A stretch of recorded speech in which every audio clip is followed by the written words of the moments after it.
अस्सलाम वालेकुम नाज़रीन, आप देख रहे हैं जेएन न्यूज़ एचडी। आइए नजर डालते हैं आज की अहम खबरों पर।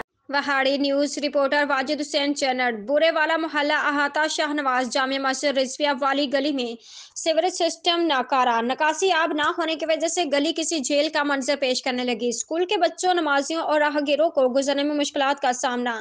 अहले इलाका सरापा एहतजाज, इंतजामिया से इस्लाह हवाल का मुतालबा। तफसील के मुताबिक गुज़श्ता 2 महीनों से मोहल्ला अहाता शाहनवाज जामे मस्जिद रिजविया वाली गली में सीवरेज सिस्टम नाकारा होने के बायस सीवरेज का गंदा पानी गली में जमा है, जो किसी झील का मंजर पेश कर रहा है। पानी खड़ा होने के बायस स्कूल के बच्चों, नमाजियों और राहगीरों को गुजरने में शदीद मुश्किलात का सामना करना पड़ रहा है, जबकि सीवरेज के गंदे पानी से ताफन और बदबू उठ रही है, जो माहौल को खराब करने के साथ साथ कई बीमारियां फैलाने का भी बायस बन रही है। अहले इलाका ने एहतजाज करते हुए कहा कि कई दरख्वास्तें, सैकड़ों फोन कॉल, दर्जनों बल्दिया के चक्कर लगा चुके हैं, लेकिन कोई सुनवाई नहीं हो रही।